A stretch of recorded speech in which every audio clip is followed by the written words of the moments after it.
Senhores ministros, senhoras e senhores, está reaberta a sessão e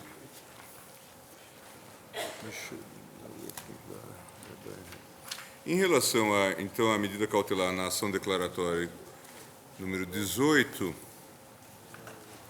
o tribunal inicialmente, por maioria, decidiu que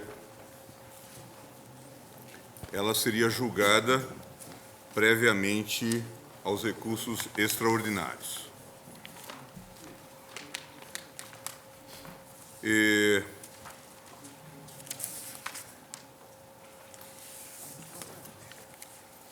Em seguida, ministro Direito, havia duas preliminares, era a questão da... Não, como eu disse, senhor presidente, eu votei duas questões preliminares. A primeira questão foi a alegação de prejudicialidade da ADC. Sim, essa questão está resolvida. Está resolvida. E a segunda foi quanto à modificação substantiva de da emenda 20. Do parâmetro do controle. Que eu rejeitei. Então, e neste ponto, então, Vossa Excelência foi acompanhado pelos ministros Carmen Lúcia, Lewandowski, Eros, Brito, Peluso, Ellen, e nesse ponto, então, Joaquim, e nesse ponto pediu vista o ministro Marco Aurélio. Quanto, portanto, já a esta questão? Presidente, eu penso que as preliminares estão abertas, não houve decisão. Não, inicialmente nós colocamos a questão da precedência. Sim, a precedência. Sim, é quanto a essa apenas. Está bem, está bem. Agora, em relação ao próprio cabimento da ação, foi objeto deixa de haver razão para o meu pedido de vista. Portanto, e há ainda uma outra preliminar pertinente à ausência ou não do requisito de admissibilidade pela alegada ausência de dúvida fundada, de demonstração da controvérsia também. Essa matéria, ministro Celso Timé, se Vossa Excelência me permitir, eu estou juntando com o mérito, porque constitui um elemento para o deferimento ou não da cautelar. Bom, em relação, portanto, a esta questão, fica, então, essa proclamação vista agora com o ministro Marco Aurélio. Senhores ministros, eu tenho... A questão que eu coloco é a seguinte. Como já foi dito e destacado, eu tenho vista no RE 240.785. Eu pedi vista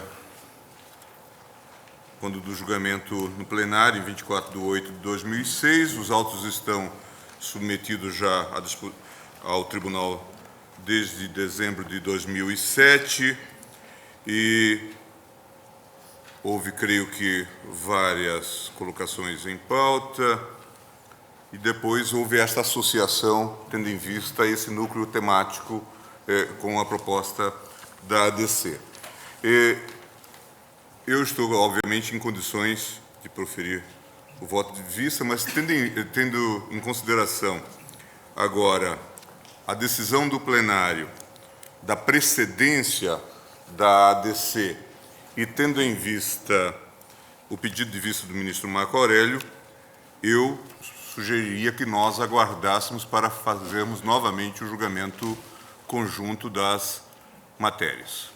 Ouço o tribunal a partir do ministro Direito. De acordo. Ministra Carmen. Ministro Eros. Brito Joaquim, ministro Peluso. Ministro Marco Aurélio. Presidente, muito constrangido, porque suscitei a precedência do término do julgamento do recurso extraordinário, devo permanecer fiel a essa visão. Entendo que, no caso, ante o pedido de vista no tocante à apreciação do pleito de concessão de medida cauteladora, cabe dar sequência ao recurso extraordinário.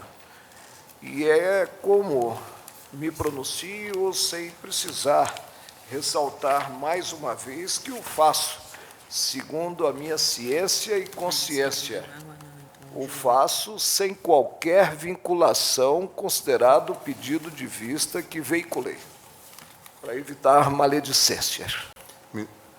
Ministro Celso de Mello. Eu, senhor presidente, acompanho Vossa Excelência, entendendo que se impõe aguardar o julgamento da DC-18. Eu também havia trazido o RE 570-203, que trata do PIS, e pelas mesmas razões, então, também estarei adiando até para que nós façamos o julgamento. Mesmo que a questão do PIS é objeto da DC-18, Exatamente, abrange por de conta modo dessa bem amplo, abrangência, né? portanto, também estarei indicando o adiamento para que façamos o julgamento conjunto. Essa é outra coisa. Essa é outra coisa. Nós vamos aguardar. Ministro Eros, essa questão do RE 527-602 está... É uma outra... É uma outra questão. Na verdade, é o artigo 8º. É o artigo... Nós já temos... Mas então eu vou antes chamar a DIN 4048, inicialmente da minha relatoria, que deferia cautelar, no que foi acompanhado pelos ministros Eros Grau, Carmen Lúcia, Carlos Brito e Marco Aurélio. Os votos em sentido divergente do ministro Ricardo Lewandowski, Joaquim Barbosa e César Peluso, e houve depois o pedido de vista da ministra Ellen Grace. Vossa Excelência tem a palavra. Senhor presidente, na sessão... Eu voto nesse processo? Hein? Eu voto nesse processo, não, né? Sim, Vossa Vota, Excelência mas eu vota. acho que houve antecipação de... Eu pedi vista solicitando... Eu só autorização chamaria a de Vossa atenção que Excelência. na primeira sentada, o tribunal já, quer dizer, decidiu, manifestou-se pelo conhecimento da ação, no ponto ficou vencido apenas o ministro César Peluso. Isso foi proclamado, mas não tinha constado da ata. Tanto que eu sequer vou... Presidente, portanto, digo agora, nesse meu voto visto, que na sessão de 14 de abril deste ano, o plenário iniciou o julgamento dessa ação direta de inconstitucionalidade proposta pelo Partido da Social Democracia Brasileira e proposta essa ação no dia 12 de março de 2008, em face da medida provisória 405, editada e publicada em 18 de dezembro de 2007. Faço questão de frisar as datas. Naquela sentada, votaram pelo conhecimento da ação e pelo deferimento da cautelar requerida, Vossa Excelência, senhor presidente, na qualidade de relator do feito, no que foi acompanhado pela eminente ministra Carmen Lúcia e pelos eminentes ministros Eros Grau, Carlos Brito e Marco Aurélio. Já no sentido contrário, votaram os eminentes ministros Ricardo Lewandowski, Joaquim Barbosa e César Peluso. O julgamento foi, então, suspenso para a coleta dos votos dos membros da Corte que estavam, naquele instante, justificadamente ausentes. Retomado o julgamento na sessão de 7 de maio deste ano, pedi vista antecipada, não sem a devida licença, dos eminentes ministros Menezes Direito e Celso de Mello, que, assim como eu, ainda não se haviam pronunciado sobre a matéria.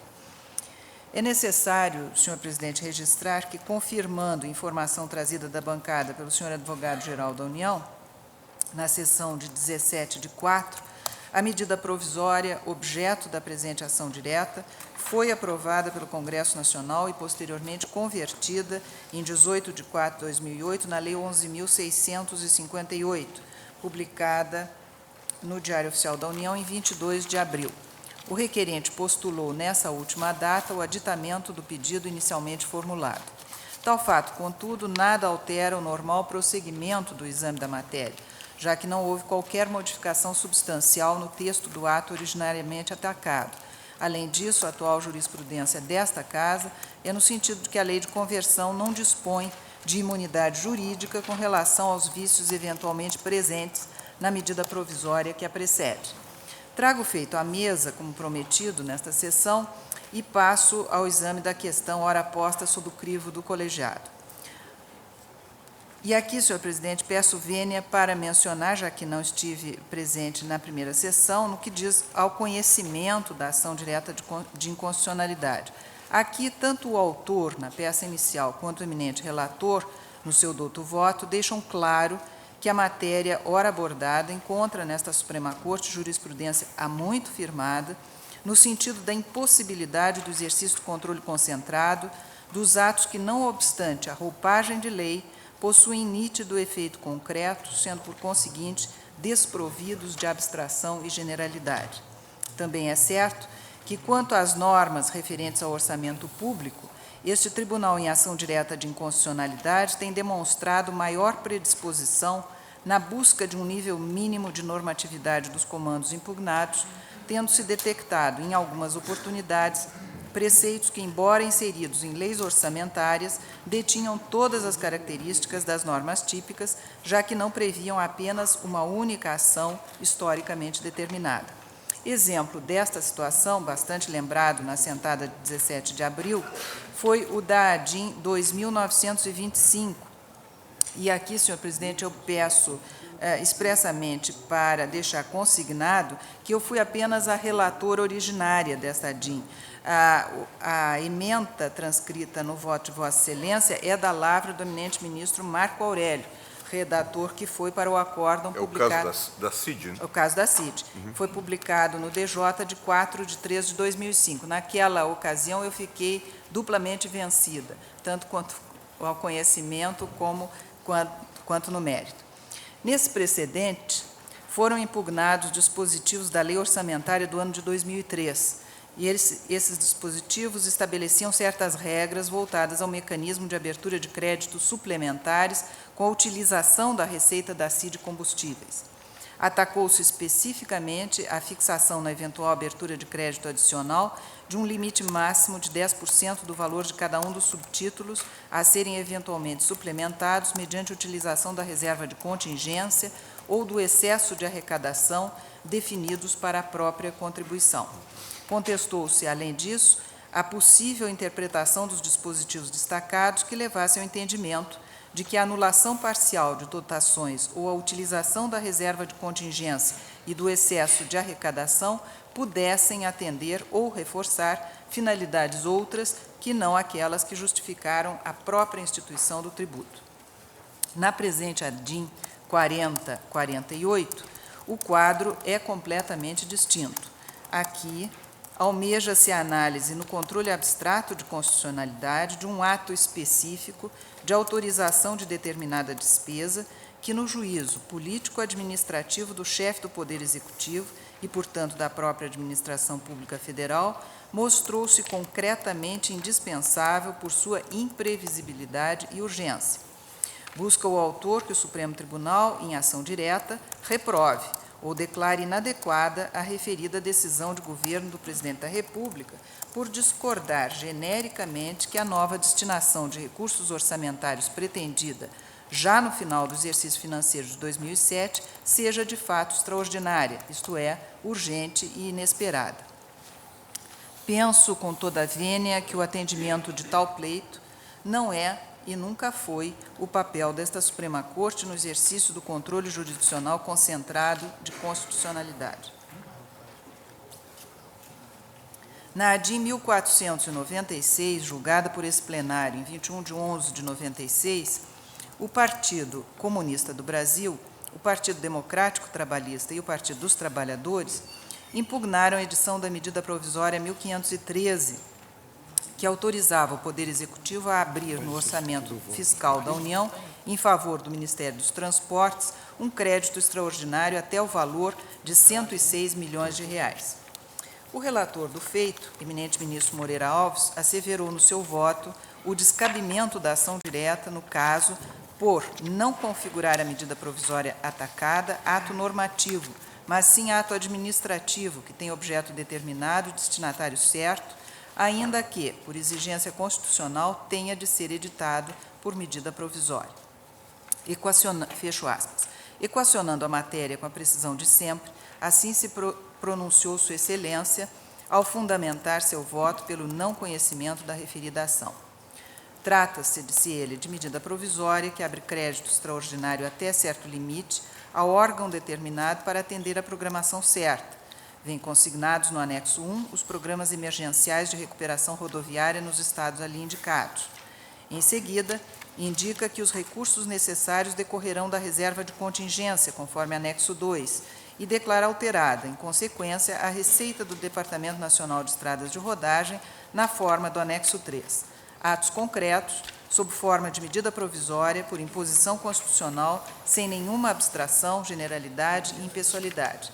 Dizia ainda o ministro Moreira Alves: observo, por outro lado, que não é admissível também, para verificar se trata ou não de crédito extraordinário, discutirem-se em ação direta de inconstitucionalidade em abstrato fatos que não decorram objetivamente do ato impugnado, como da previsibilidade ou não do montante necessário para atender às despesas de emergência, o qual consta de outra lei, a Lei Orçamentária para o exercício de 96, cujo exame será indispensável, além da análise também indispensável do agravamento das situações de emergência por condições fáticas. Fecho aspas, até aqui a citação do eminente ministro Moreira Alves.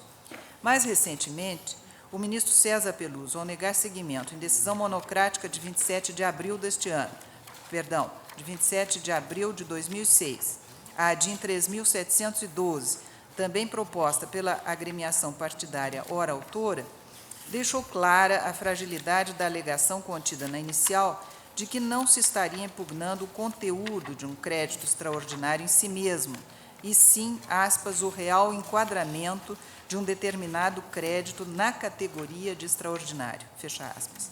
Asseverou o ministro Peluso, com toda a razão, que tal distinção é artificial e meramente retórica, uma vez que, para tentar demonstrar a alegação de previsibilidade e ordinariedade das despesas, o mesmo autor lança mão de rol exemplificativo das que, a seu juízo, guardariam tais características. Fecho aspas. Entrando, obviamente, na própria análise do conteúdo e da natureza do crédito extraordinário.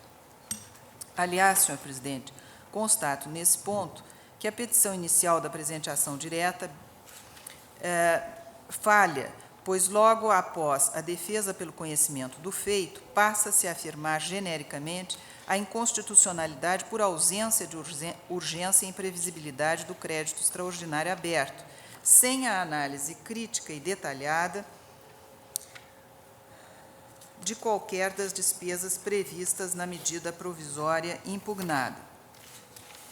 Tal verificação quanto à urgência e à imprevisibilidade dos fatos e circunstâncias geradores da necessidade de abertura do crédito extraordinário, além de estar sempre suscetível a subjetivismos e influências político-partidárias, demandaria muitas vezes produção de prova técnica de todo incompatível com o controle abstrato de normas.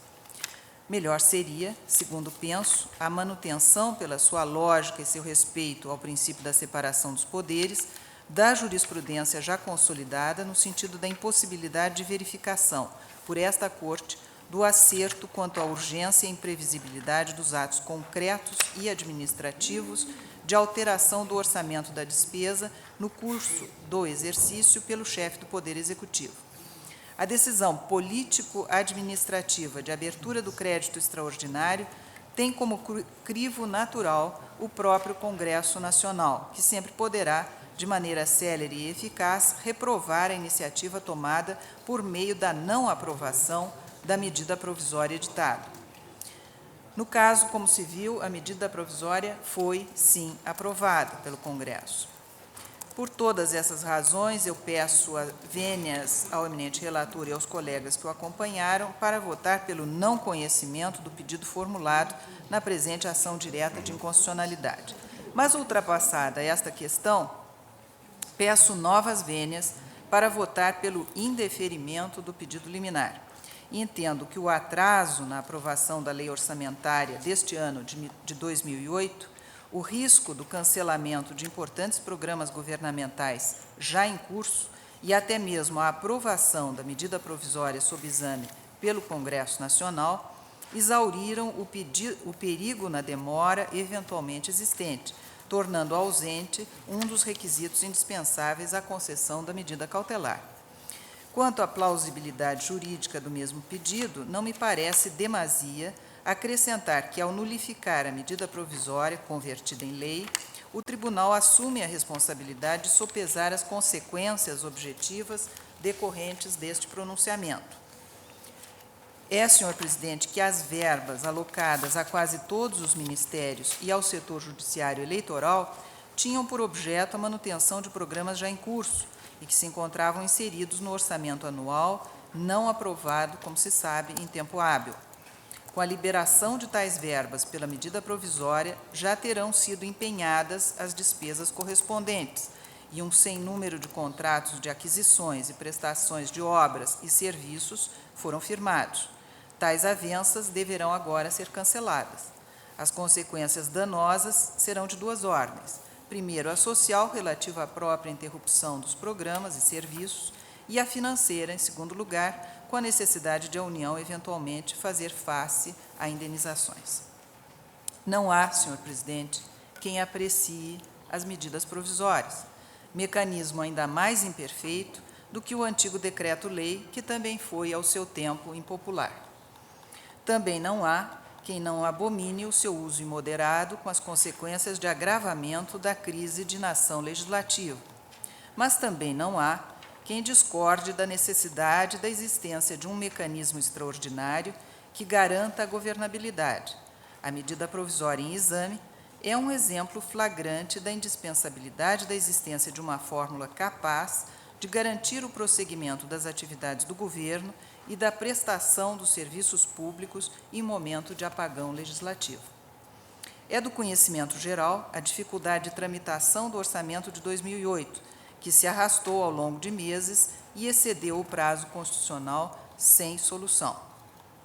Essas as circunstâncias que levaram à abertura de créditos extraordinários, ora contestados. Prefiro crer que o rol exemplificativo de situações contido no artigo 167, parágrafo 3º da Constituição, a saber, guerra, comoção interna ou calamidade pública, não tenha fechado as portas à possibilidade do exercício da prerrogativa contida nesse dispositivo diante de outras circunstâncias, que, apesar de urgentes e imprevisíveis, ainda possam ser enfrentadas antes que o país seja levado àquelas situações extremas de caos, conflitos e crises, muitas vezes irremediáveis. Assim, também por não enxergar plausibilidade jurídica na fundamentação deduzida na presente ação direta, eu, pedindo vênia aos colegas que pensam em contrário, a Vossa Excelência, relator do feito, indefiro a cautelar pleiteada. É o meu voto. Ministro Ellen Grace, indefere o pedido. Ministro Casalbé Direito. Senhor presidente, eu vou pedir vênia a Vossa Excelência também para acompanhar a divergência inaugurada pelo voto do eminente ministro Ricardo Lewandowski. Eu não votei na preliminar, a matéria já está vencida, mas se votasse, teria juntado meu voto igualmente à divergência. Naquele caso, especificamente, permaneceu solitário o eminente ministro César Peluso, já agora, nesta sentada, também acompanhado pela ministra Ellen Grace. No que concerne ao deferimento da cautela, eu também a indefiro, senhor presidente, entendendo, da mesma forma que a eminente ministra Ellen Grace agora traduziu, com a divergência que não cabe a esta Suprema Corte examinar os critérios de urgência e relevância, matéria que fica, evidentemente, na alçada do presidente da República, com a colaboração do Congresso Nacional. Por essas razões, eu voto na preliminar, não conhecendo da ação, e, no mérito, eu indefiro a medida cautelar. Ministro Celso Mello. Senhor presidente, reconheço preliminarmente a admissibilidade da presente ação direta, considerada a circunstância de que se registrou sensível alteração na jurisprudência do Supremo Tribunal Federal em tema de instauração de controle abstrato de diplomas veiculadores de regras pertinentes à matéria de despesa pública ou de caráter orçamentário, como sucedeu no julgamento da DIN 2925 do DF, de que foi relator por acordo o eminente ministro Marco Aurélio, quando esta Corte proferiu decisão consubstanciada em acordo assim emendado, e eu registro aqui a emenda desse acordo. Daí a observação, senhor presidente, que Vossa Excelência fez a propósito da questão referente à possibilidade de utilização da fiscalização normativa abstrata como instrumento vocacionado na especificidade de suas funções a viabilizar a defesa objetiva da ordem constitucional, mesmo tratando-se de legislação que disponha sobre previsão da receita, fixação da despesa ou autorização para abertura de créditos adicionais, de que os créditos extraordinários são uma espécie, desde que o ato estatal faça instaurar litígio jurídico constitucional suscetível de exame em tese, como aquele cujo conteúdo seja sindicável, de modo direto e imediato, em face do próprio texto da Constituição.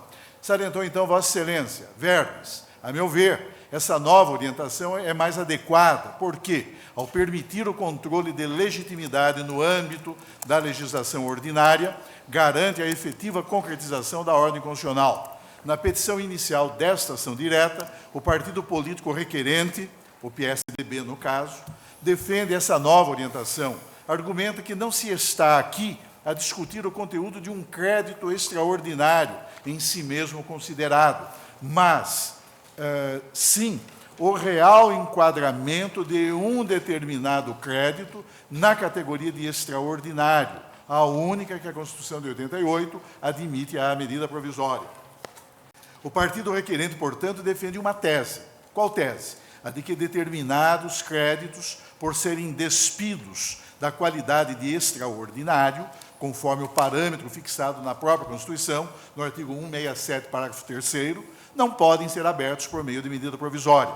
O tribunal se vê diante, assim, de um tema ou de uma controvérsia constitucional suscitada em abstrato, independente do caráter geral ou específico, concreto ou abstrato de seu objeto. E a Corte, concluiu Vossa Excelência, não pode se furtar à análise do tema posto nesta ação direta. Há uma questão constitucional de inegável relevância jurídica e política, que deve ser analisada a fundo. Sob tal aspecto, portanto, senhor presidente, acompanho Vossa Excelência no ponto em que conhece da apresentação direta. Cabe ressaltar ainda, por relevante, que a conversão legislativa da medida provisória, especialmente nos termos em que o foi, neste caso, não tem o condão de expungir os vícios de inconstitucionalidade que já afetavam originariamente o ato executivo com força de lei. Sabemos que a supremacia da ordem constitucional traduz princípio essencial que deriva, em nosso sistema de direito positivo, do caráter eminentemente rígido de que se revestem as normas inscritas no Estatuto Fundamental.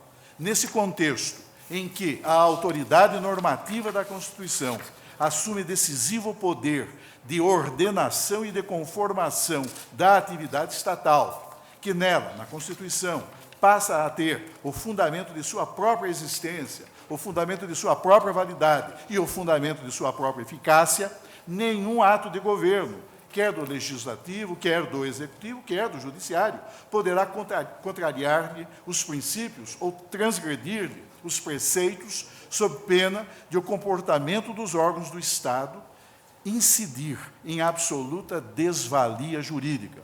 Daí a irrelevância jurídica da conversão em lei da medida provisória, que já apresentava, desde o momento de seu surgimento, a mácula da inconstitucionalidade. A aprovação congressional, ainda que por unanimidade, não tem a virtude de operar a convalidação de medida provisória comprometida em sua integridade jurídica pelo defeito gravíssimo que a incompatibiliza com o texto da Constituição.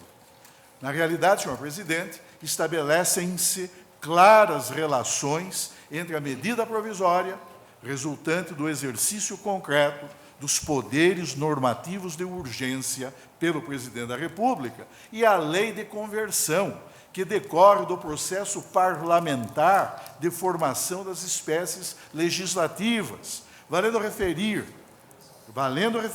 como o mais relevante dos efeitos que emanam da conversão legislativa aquele que atribui estabilidade ao ato presidencial transformado em lei ordinária, promovendo-lhe a definitiva incorporação ao plano do ordenamento positivo interno.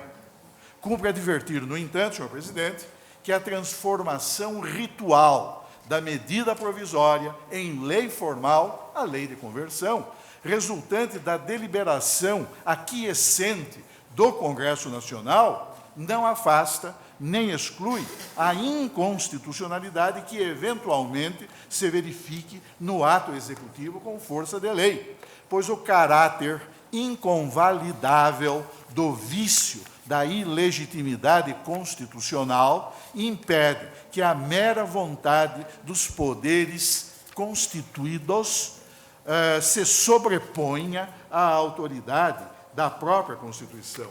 Em outras palavras, a vontade do Parlamento, aprovando a transformação da medida provisória em lei, não se revela suficiente para conferir validez jurídica à lei de conversão, quando esta, por efeito de repercussão causal, seja afetada, seja comprometida pelos vícios de inconstitucionalidade do ato presidencial de legislação emergencial que lhe deu origem. Sabemos, senhor presidente, e é interessante mencionar no ponto, que nem mesmo, quanto mais uma simples lei de conversão, mas nem mesmo uma emenda constitucional pode convalidar para o futuro diploma legislativo originariamente inconstitucional. Definitivo sobre tal aspecto, senhor presidente, o magistério do eminente professor Celso Antônio Bandeira de Mello, cuja análise do tema, veiculada em trabalho doutrinário, assim por ele foi exposta em seus aspectos essenciais. É induvidoso que emendas constitucionais, editadas nos limites que lhes são cabíveis, aportam modificações ao quadro constitucional anterior. E óbvio, de conseguinte, que servirão dali por diante como bom fundamento de validade para as normas produzidas em sua consonância. Nada mais natural, então, que, por isto mesmo, sejam, em sucessão a ela, editadas leis conformes a esses novos termos, por muito gravosas que possam ser aos administrados, se comparados com os termos dantes possíveis. Isto, todavia, não postula, nem lógica, nem jurídica, nem eticamente, e muito menos concorre para a sustentação e prestígio do ordenamento, que a emenda constitucional deva recolher, quanto mais uma lei de conversão, que a emenda constitucional deva recolher o que dantes era inconstitucional, para abrigá-lo com um manto de resguardo, ainda que para infundir-lhe tal atributo tão só para o futuro. Propender para a exegese desse feitio implicaria incorrer no contrassenso de reputar lógico que o ordenamento milite em desfavor da própria rigidez e, demais disso, em considerar que o direito prestigia ou é indiferente à fraude, à burla e não apenas a si próprio, como aos integrantes da sociedade. Não é de bom feitio hermenêutico enveredar por interpretações que sufraguem, em maior ou em menor grau, a indulgência com elas, ou que lhes propicie a prática, o que ocorrerá, entretanto, se a incursão em tais condutas for inconsequente e se o beneficiário delas puder absorver os frutos de expedientes desta ordem. Assim, na conformidade das considerações feitas, não há senão concluir que, dentre as alternativas exegéticas em tese suscitáveis perante o tema de leis originariamente desconformes com a Constituição, mas comportadas por emenda constitucional superveniente, a única merecedora de endosso é a que apresentamos, ou seja, aquela segundo a qual a sobrevinda de emenda constitucional não constitucionaliza a norma inicialmente inválida. Seus efeitos poderão ser impugnados e desaplicados a tal regra, para que venham a irromper validamente no universo jurídico efeitos correspondentes aos supostos na lei originariamente inválida, originariamente inconstitucional, será necessário que, após a emenda, seja editada nova lei, se o legislador entender de fazê-lo e de atribuir-lhe teor igual, pois só então será compatível com o enquadramento constitucional vigente. Na realidade, senhor presidente, o Congresso Nacional, no exercício do poder de reforma, cuja prática está juridicamente subordinada às limitações impostas pela lei fundamental, não dispõe de competência para constitucionalizar, ainda que com efeito prospectivo, diploma legislativo até então incompatível com o texto da Carta Política, pois, se assim lhe fosse permitido, comprometer-se-ia de modo grave o postulado da supremacia da Constituição. Desde que não se revela juridicamente ilícito, portanto, o Congresso Nacional validar, mesmo para o futuro, leis originariamente inconstitucionais, preservando-lhes assim a integridade e a vigência no sistema de direito positivo, impor-se-á ao Poder Legislativo em tal contexto, caso pretenda regular determinada situação de acordo com a nova emenda à Constituição, o dever de editar nova legislação que veicule prescrições agora compatíveis com o texto resultante da reforma constitucional introduzida na Carta Política. Senhor presidente, com maior razão, uma simples lei de conversão, hierarquicamente inferior a uma emenda constitucional, não convalida medida provisória inconstitucional, tanto quanto, insiste-se, uma emenda à Constituição, uma emenda superveniente à Constituição, não legitima nem valida leis originariamente inconstitucionais. Essa posição de eminência da lei fundamental, que tem o condão de desqualificar, no plano jurídico, o ato em situação de conflito hierárquico com o texto da Constituição, estimula, senhor presidente, reflexões teóricas em torno da natureza do ato inconstitucional, daí decorrendo a possibilidade de reconhecimento ou da inexistência, ou da nulidade, ou da anulabilidade com eficácia ex nunc, ou da anulabilidade com eficácia ex tunc, ou ainda da ineficácia do comportamento estatal incompatível com a Constituição. E aqui, senhor presidente, eu faço algumas outras digressões a respeito da desvalia jurídica do ato inconstitucional e saliento, senhor presidente, que o ato inconstitucional, precisamente porque é afetado por um radical vício de nulidade jurídica, revela-se insuscetível de convalidação, qualquer que tenha sido, inclusive, o lapso de tempo já decorrido, ou ainda que convertida em lei a medida provisória que lhe deu origem. Cumpre rememorar, a título de exemplo, apenas para enfatizar a impossibilidade de convalidação do ato inconstitucional, diretriz jurisprudencial desta Corte, que proclama a absoluta irrelevância do tempo no que se refere aos atos estatais eivados do defeito supremo da inconstitucionalidade. Refiro-me a uma decisão proferida na DIN 1247 do Pará, de que fui relator, no ponto eis a ementa. O ajuizamento da ação direta de inconstitucionalidade não está sujeito à observância de qualquer prazo de natureza prescricional ou de caráter decadencial, eis que atos inconstitucionais jamais se convalidam pelo mero decurso do tempo. Súmula 360, etc. e tal. O Supremo Tribunal Federal, senhor presidente, em julgamentos recentes, e menciono 2 casos de que Vossa Excelência foi relator, a DIN 3100 e a DIN 3090, reafirmou essa orientação no sentido de que a conversão legislativa da medida provisória não convalida nem sana o vício de inconstitucionalidade que comprometa aquele ato executivo revestido de força de lei.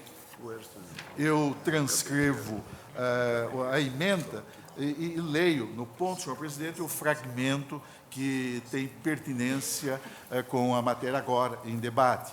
Aspas, a lei de conversão não convalida os vícios formais, porventura existentes na medida provisória, vícios que poderão ser objeto de análise do tribunal no âmbito do controle de constitucionalidade.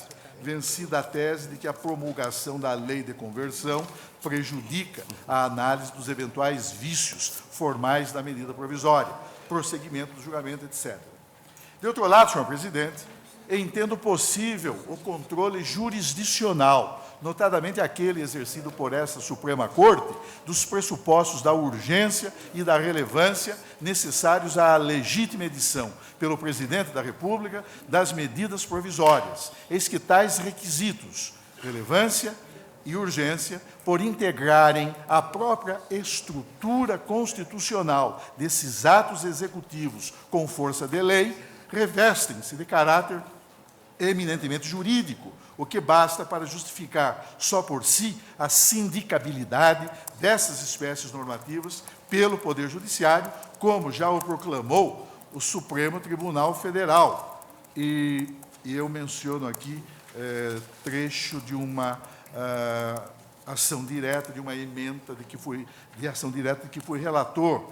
Verbos: possibilidade de controle jurisdicional dos pressupostos constitucionais, urgência e relevância, que condicionam a edição de medidas provisórias. É por tais razões, senhor presidente, e notadamente para evitar que o texto de nossa lei fundamental se exponha a manipulações exegéticas, degradando-se em sua autoridade normativa, que entendo possível o exame, por parte do Poder Judiciário, dos pressupostos da relevância e da urgência, os quais, referidos no artigo 62 da Constituição, qualificam-se como requisitos legitimadores e essenciais ao exercício pelo Presidente da República da competência normativa primária que lhe foi extraordinariamente outorgada para editar medidas provisórias. Os pressupostos em questão: urgência da prestação legislativa e relevância da matéria a ser disciplinada, precisamente porque são requisitos de índole constitucional, expõem-se, enquanto categorias de natureza jurídica, à possibilidade de controle jurisdicional. É que a carga de discricionariedade política subjacente à formulação inicial pelo chefe do Executivo do juízo concernente aos requisitos da urgência e da relevância não pode legitimar o exercício abusivo da prerrogativa extraordinária de legislar. Vê-se que a relevância e a urgência, que se revelam noções redutíveis à categoria de conceitos relativamente indeterminados, qualificam-se como pressupostos constitucionais legitimadores da edição de qualquer medida provisória, constituem requisitos condicionantes do exercício desse poder extraordinário de legislar que a Carta Política outorgou ao Presidente da República. Tratando-se de requisitos de índole constitucional, cabe ao Supremo Tribunal Federal, em cada caso ocorrente, analisar a configuração desses pressupostos, cuja existência se revela essencial ao processo de legitimação do exercício, pelo Presidente da República, do seu poder de editar medidas provisórias. É certo, senhor presidente, é certo, ante a fluidez e a relativa indeterminação conceitual da noção de tais pressupostos, que a ausência desses requisitos constitucionais nem sempre revelar-se-á objetivamente clara. Daí a necessidade de proceder-se à análise de tais requisitos em cada situação ocorrente. O poder excepcional que assiste ao Presidente da República de legislar emergencialmente, mediante medida provisória, está necessariamente subordinado à concreta satisfação dos requisitos impostos pela Constituição, que, ao referir-se aos pressupostos de urgência e de relevância, torna juridicamente apreciáveis tais fatores de legitimação da prática dessa competência normativa primária atribuída ao Presidente da República.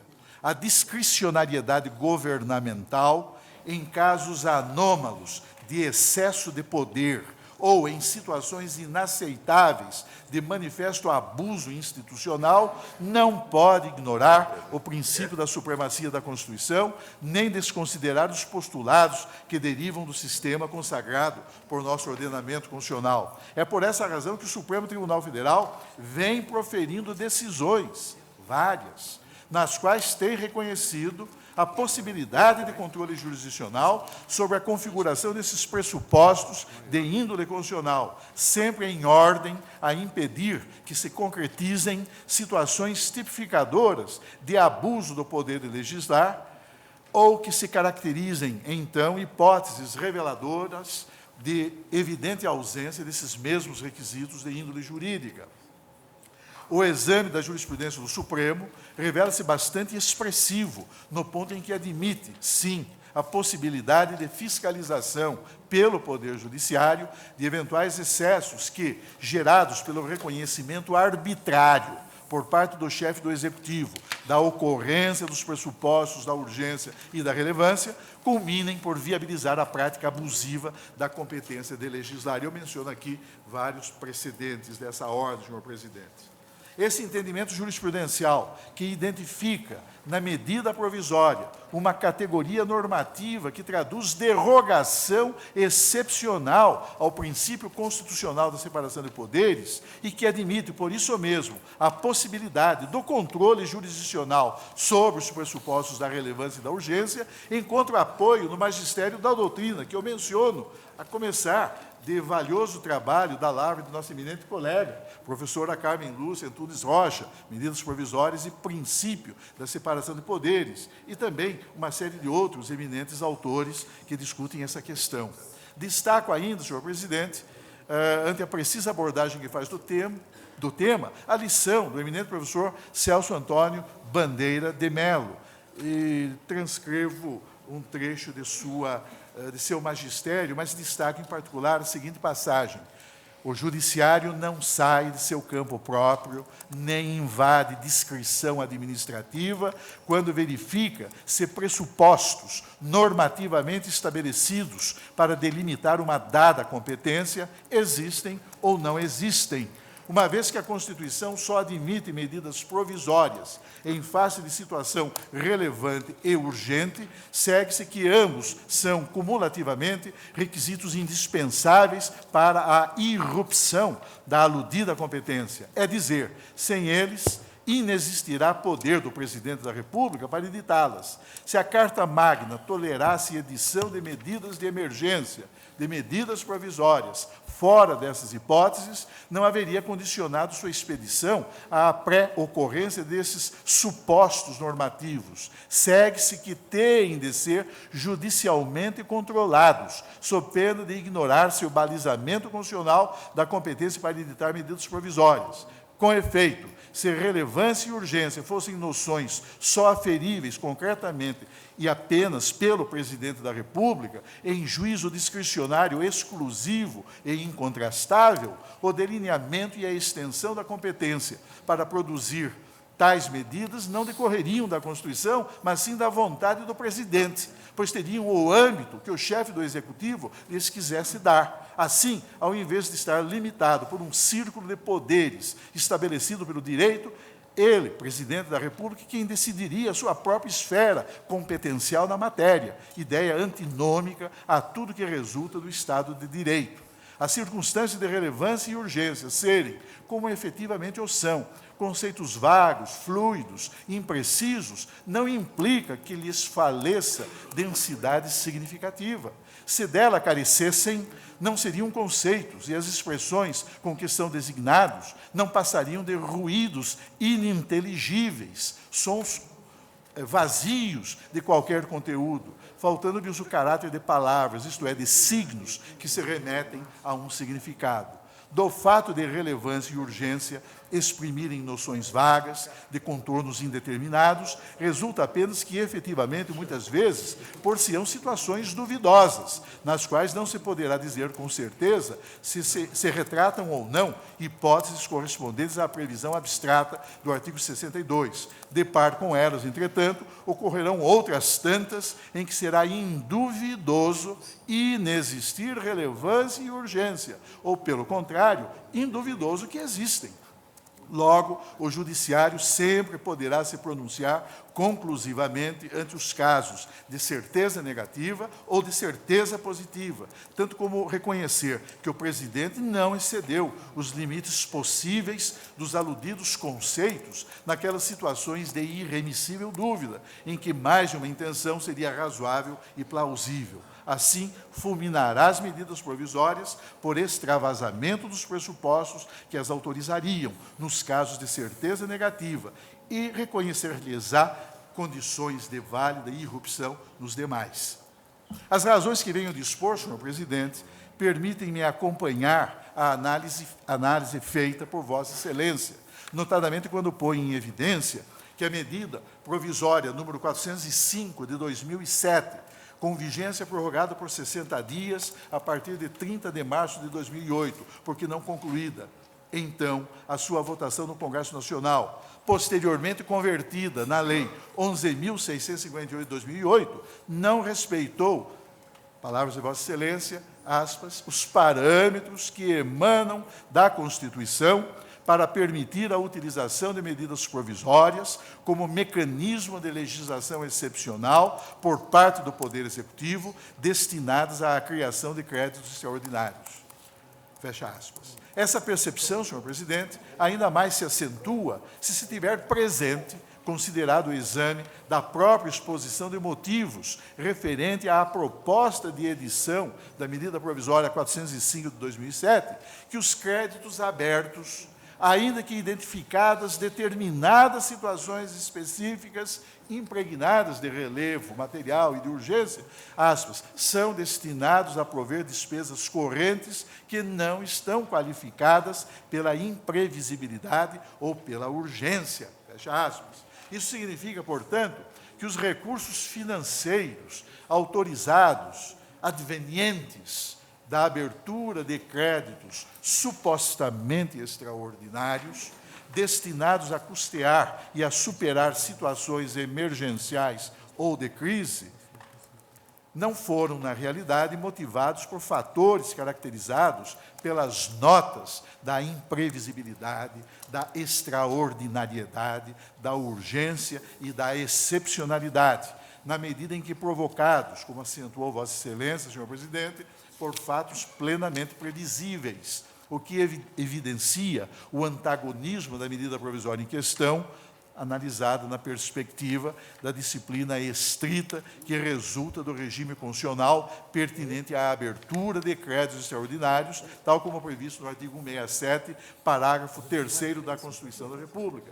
Daí a exata observação feita por Vossa Excelência, quando acentua e põe em destaque esses aspectos. Senhor presidente, verbes. Nenhuma das hipóteses previstas pela medida provisória, nenhuma configura situações de crise imprevisíveis e urgentes suficientes para a abertura de créditos extraordinários. Há aqui um patente desvirtuamento dos parâmetros constitucionais que permitem a edição de medidas provisórias para a abertura de créditos extraordinários. E esse não é um caso raro. Impressiona a quantidade elevada de medidas provisórias editadas no último ano pelo Presidente da República para abertura de créditos suplementares ou especiais travestidos de créditos extraordinários. Desde o início do ano de 2007, já se podem contar mais de 20 medidas provisórias destinadas à abertura de créditos de duvidosa natureza extraordinária. E aqui vem uma relação dessas MPs. É papel, portanto, desta Corte, conclui Vossa Excelência, assegurar a força normativa da Constituição e estabelecer limites aos eventuais excessos legislativos dos demais poderes. Fecha aspas. Vale mencionar ainda, neste ponto, senhor presidente, as observações que foram produzidas pelo Partido da Social Democracia Brasileira, autor da presente ação direta, a propósito da questionada, da duvidosa qualificação como extraordinários dos créditos adicionais a que se refere a MP 405 de 2007, ora convertida na Lei 11.658 de 2008, que abriu créditos extraordinários no valor global de 5.450 bilhões de reais. Verbes. A medida provisória em questão atinge matérias tão diversas quanto 1. Aquisição de imóveis. 2. Capitalização da TV pública. 3. Subvenção ao óleo diesel para a pesca. 4. Participação da União no capital de companhias. 5.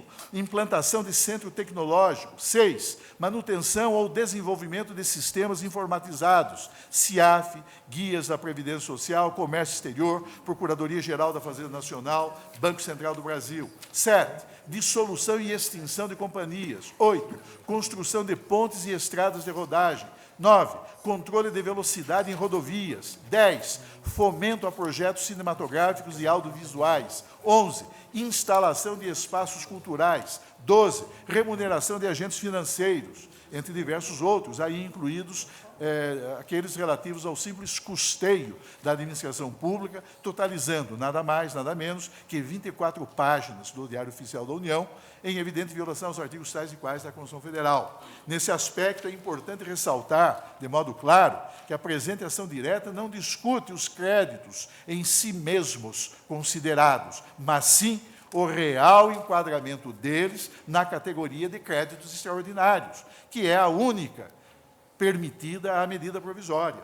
A própria Constituição dá exemplos de créditos verdadeiramente extraordinários, aqueles que são abertos para fazer frente à guerra, à comoção interna ou à calamidade pública, casos tão graves que ensejam, no limite, até mesmo a decretação ou do estado de defesa ou até mesmo do próprio estado de sítio.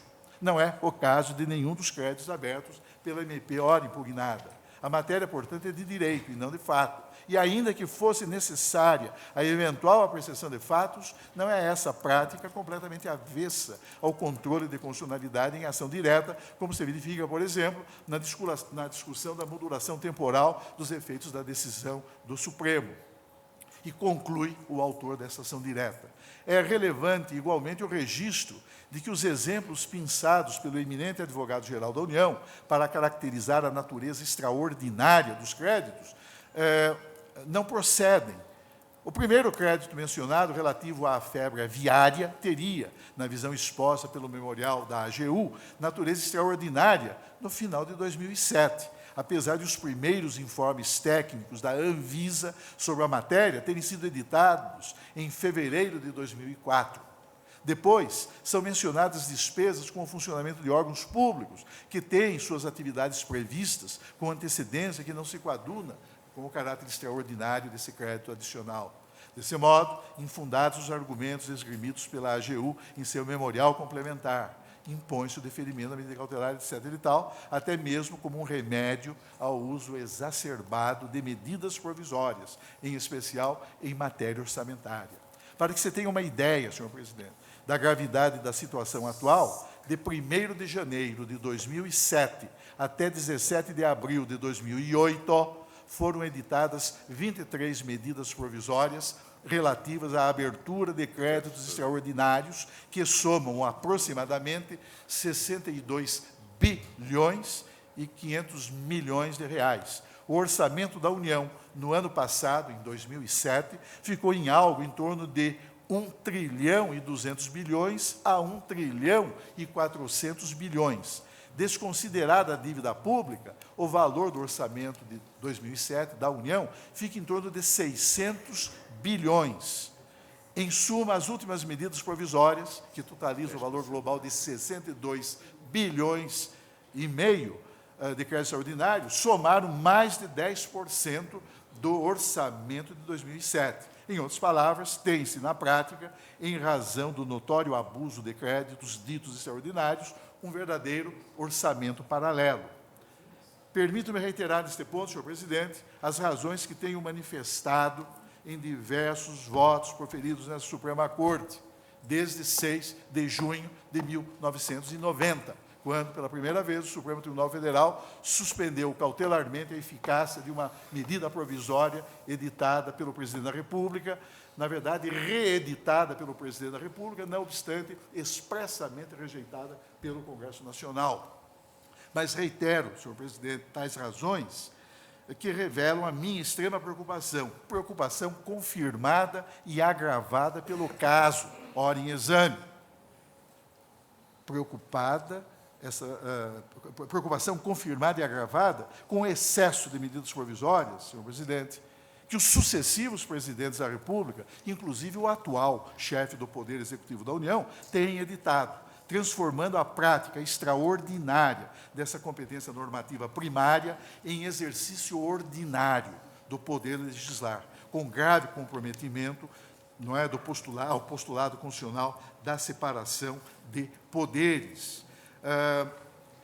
Senhor presidente, processos de contínua e indevida expansão de competências constitucionais, como aqueles processos que derivam da utilização excessiva de medidas provisórias, acabam por gerar, no âmbito da comunidade estatal, situações instauradoras de concreto desrespeito ao sistema de poderes limitados, consagrado no texto da Constituição da República, circunstância essa que confere preocupante atualidade à advertência feita já no final do século XVIII, entre 1787 e 1788, por James Madison, quando, em texto lapidar, The Federalist Papers, buscou ressaltar a necessidade política de estabelecer um modelo institucional que evitasse a concentração de poderes e que se revelasse apto, aspas, a deter o espírito usurpador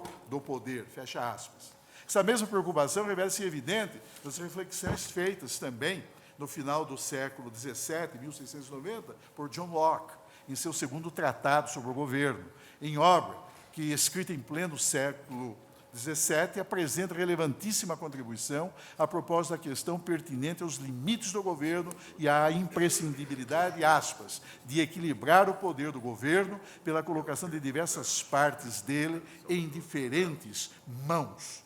O fato, senhor presidente, é que o regime de governo e as liberdades das pessoas, muitas vezes, expõem-se a um processo de quase imperceptível erosão, destruindo-se lenta e progressivamente pela ação usurpadora dos poderes estatais, impulsionados pela busca autoritária de maior domínio e controle hegemônico sobre o aparelho de Estado e sobre direitos e garantias dos cidadãos. Faço aqui uma série de outras considerações, senhor presidente, a propósito da nossa própria experiência, a partir da própria Carta Política do Império do Brasil, e digo o seguinte, senhor presidente: uma visão do processo político institucional que se recuse a compreender a supremacia da Constituição e que hesite em submeter-se à autoridade de seus preceitos, notadamente daqueles que consubstanciam as cláusulas pétreas, que protegem o núcleo irreformável e a essência mesma do pacto constitucional, é censurável e é preocupante, pois torna evidente que ainda há, na intimidade do poder, um resíduo de indisfarçável autoritarismo, despojado de qualquer coeficiente de legitimidade ético-jurídica. Todas essas considerações, senhor presidente, justificam-se ante a maneira pródiga com que chefes do Poder Executivo da União, em tema de medidas provisórias, têm exercido de maneira também imoderada a competência extraordinária que lhes foi outorgada pelo artigo 62 da Carta Política. E não podemos ignorar que a crescente apropriação institucional do poder de legislar por parte dos sucessivos presidentes da República tem despertado gravíssimas preocupações de ordem jurídica em razão do fato de a utilização excessiva das medidas provisórias causar profundas distorções que se projetam no plano das relações políticas entre os poderes executivo e legislativo. O exercício dessa excepcional prerrogativa presidencial, precisamente porque transformado em inaceitável prática ordinária de governo, torna necessário, em função dos paradigmas constitucionais, que, de um lado, consagram a separação de poderes e o princípio da liberdade, e que, de outro, repelem a formação de ordens normativas fundadas em processo legislativo de caráter autocrático, que se impõe a moderação no uso da extraordinária competência de editar atos com força de lei, competência outorgada ao chefe do Executivo da União pelo artigo 62 da Constituição da República.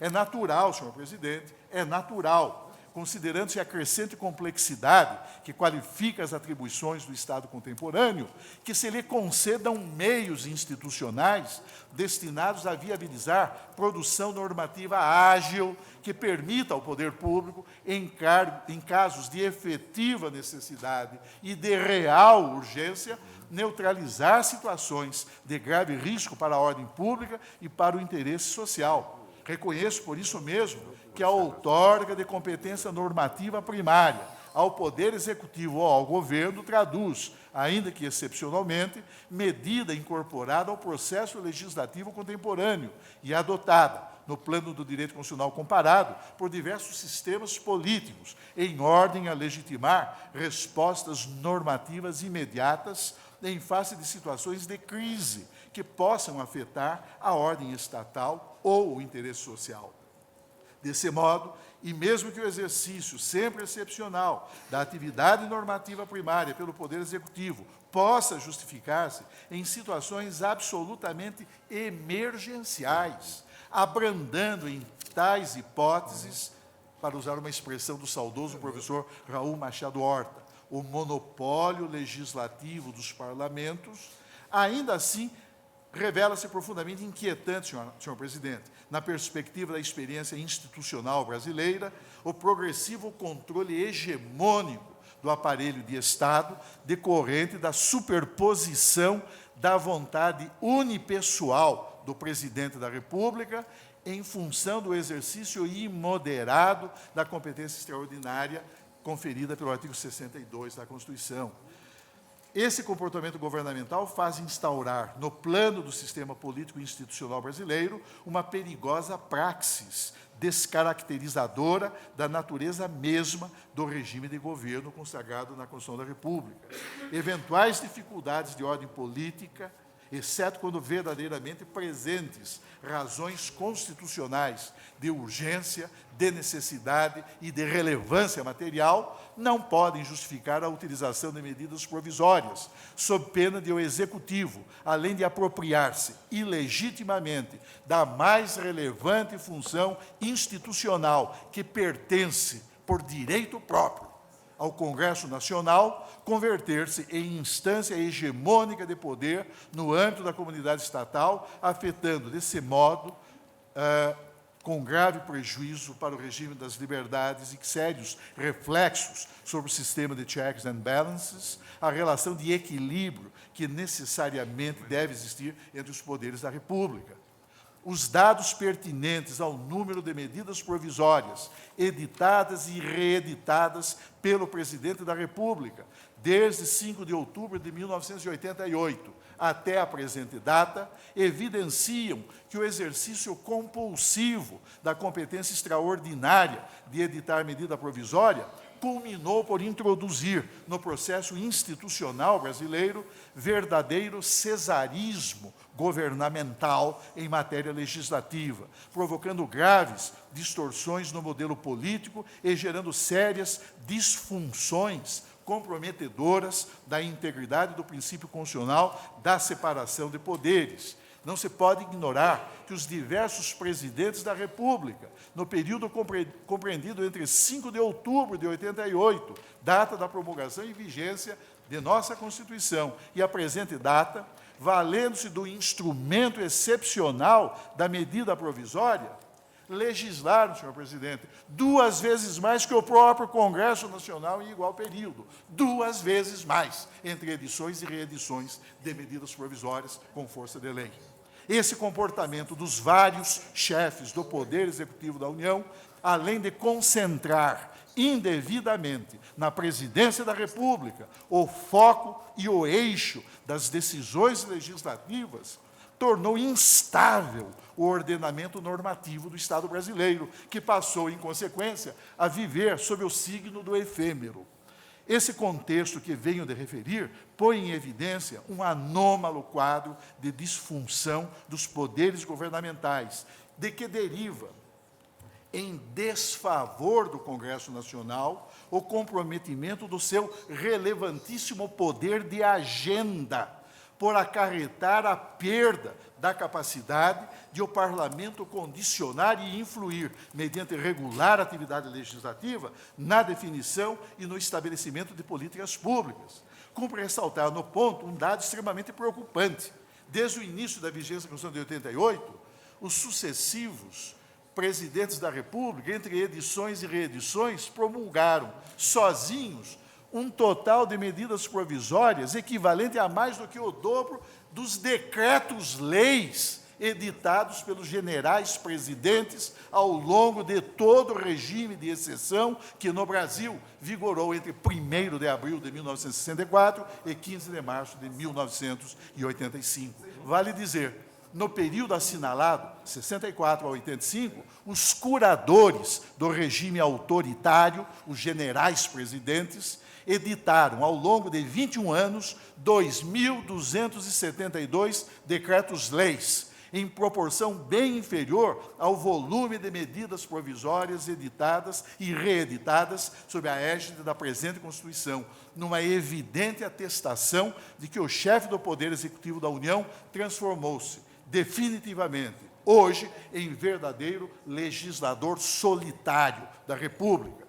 Cabe advertir, por isso mesmo, que a utilização excessiva das medidas provisórias minimiza perigosamente a importância político-institucional do Poder Legislativo, pois suprime a possibilidade de prévia discussão parlamentar de matérias que ordinariamente estão sujeitas ao poder decisório do Congresso Nacional. A expansão do poder presidencial em tema de desempenho da função normativa primária, além de viabilizar a possibilidade de uma preocupante ingerência do chefe do Poder Executivo da União no tratamento unilateral de questões que, historicamente, sempre pertenceram à esfera de atuação institucional dos corpos legislativos, introduz fator de desequilíbrio sistêmico que atinge, que afeta e que desconsidera a essência mesma da ordem democrática, cujos fundamentos, apoiados em razões de garantia política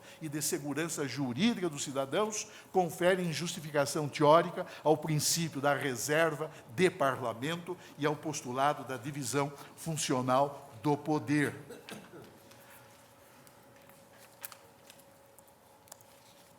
Eu prossigo aqui, senhor presidente, expondo uma série de outras razões a propósito da questão que Vossa Excelência tão bem discutiu em seu douto voto, relembrando uma vez mais que o comportamento governamental compromete o poder de agenda do Congresso Nacional, e esse é um ponto que me parece extremamente delicado. Por quê? Porque o presidente da República, com a edição e reedições, com a edição de medidas provisórias, pode, como nós temos constatado, paralisar a atividade legislativa do Congresso Nacional.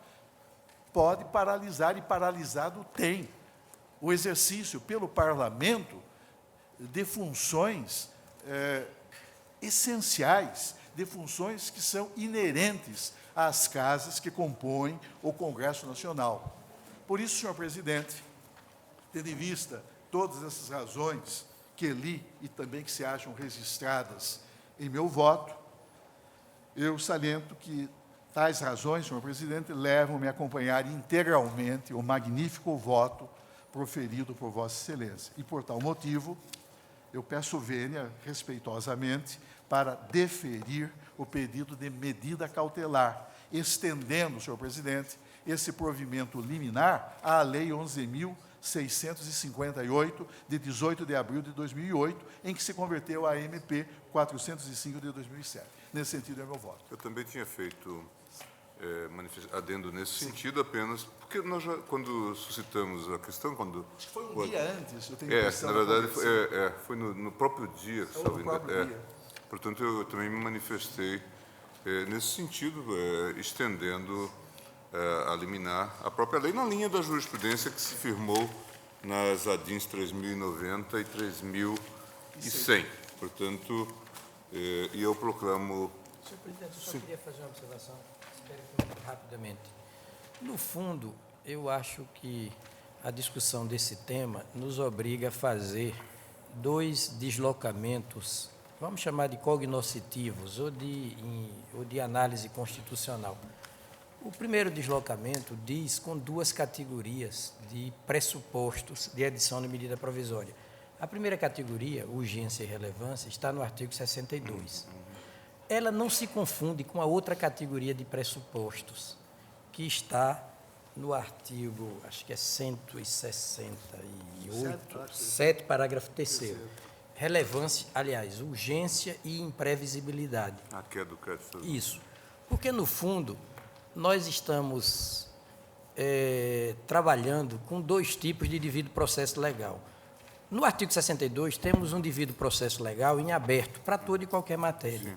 No artigo 168, parágrafo 3º, temos um devido processo legal orçamentário, ou seja, especificamente orçamentário. E é por isso que os pressupostos não são exatamente os mesmos, porque nós sabemos que imprevisibilidade é o que foge do controle, é o que não pode ser objeto de prognóstico. É como a língua portuguesa diz, o totalmente imprevisível. Vale dizer, há um plus de significatividade em relação àqueles outros dois pressupostos do artigo 62.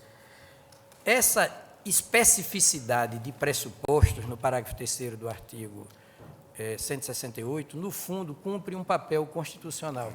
É que a Constituição confere ao orçamento uma proteção especialíssima. O orçamento, depois dela própria, a Constituição, é a lei que mais influencia os destinos da coletividade, o cotidiano de todos nós. Então, a Constituição confere ao orçamento um devido processo, né, legal, não coincidente com aquele do artigo 62. Dois deslocamentos, então. Nós nos deslocamos do devido processo legal do artigo 59 para o devido processo legal de todo o capítulo constitucional versante sobre o orçamento. E passamos a trabalhar com duas categorias de pressupostos.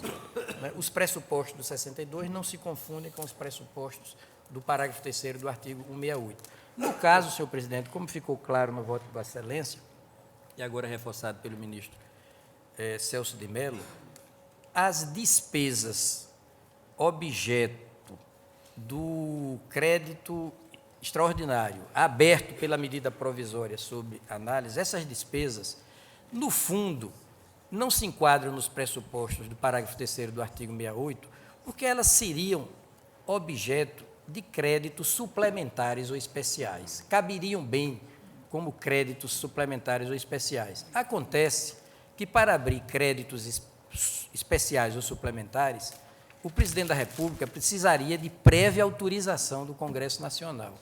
E, lançando mão da abertura de créditos extraordinários, ele não precisa dessa autorização prévia, ele só vai precisar dessa autorização a posteriori. Então, essa transformação de créditos suplementares e especiais em extraordinários, no fundo, significa fugir da obrigação de pedir uma prévia autorização legislativa ao Congresso Nacional para se situar o Executivo na comodidade de edição de uma medida provisória que tem a força de lei desde a sua edição e que poderá ser convertida, portanto, posteriormente em lei, como de fato ocorreu.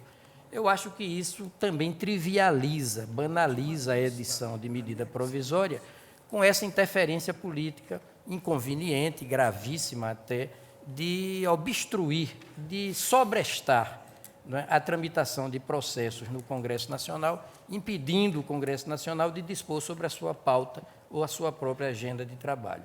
Por essas razões, senhor presidente, eu mantenho o meu voto no sentido de... Vossa Excelência me permite uma observação? E essa observação nasce de uma perplexidade que eu tive quando proferi meu voto, contrariamente ao voto proferido pelo eminente ministro Gilmar Mendes, aliás, brilhante voto. Eu me lembro da leitura que foi feita da peça atacada, então, da peça legislativa, normativa atacada, que essa peça era acompanhada por um vastíssimo catálogo das rubricas orçamentárias com relação às quais era aberto o crédito extraordinário.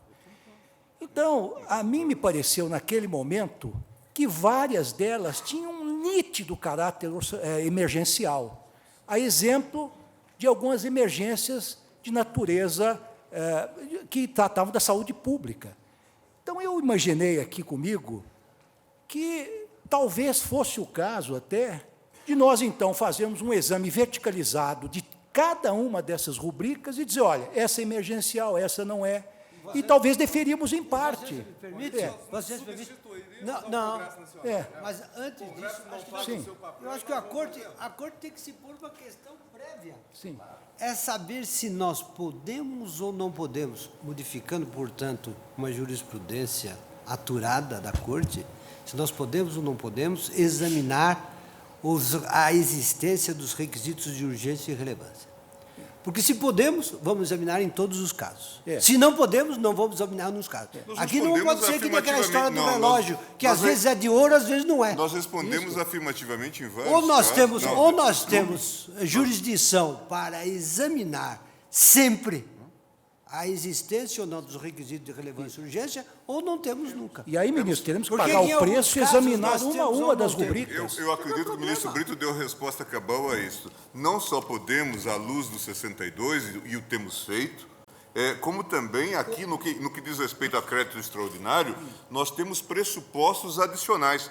E o voto do ministro Celso de Mello traz algo que sequer eu havia percebido.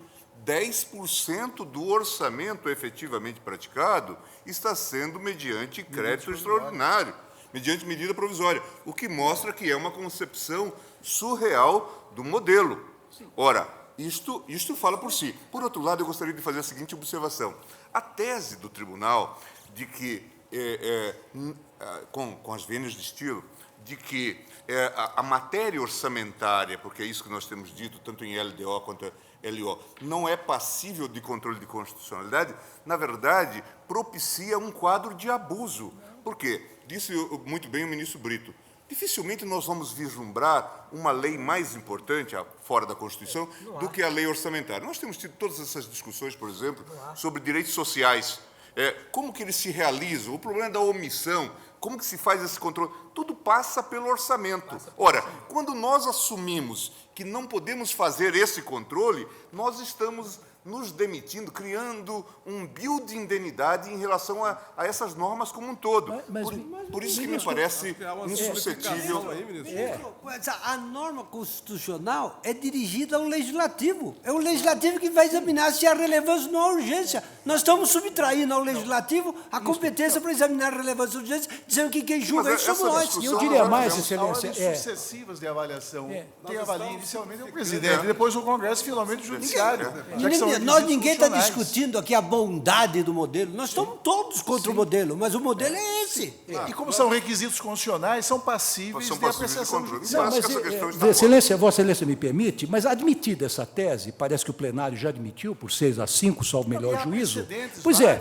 Então, nós temos que ir avante. Então, nós temos que fazer a lição de casa como um todo. Temos que examinar rubrica por rubrica. Vamos fazê-lo. Vamos fazê-lo. Na próxima oportunidade, vamos fazer. Ao Congresso. Eu acho que nós estamos simplificando a questão, gente. O problema é a disfuncionalidade estrutural do Congresso Nacional. E isso não cabe ao Supremo Tribunal Federal resolver. Esse é o problema.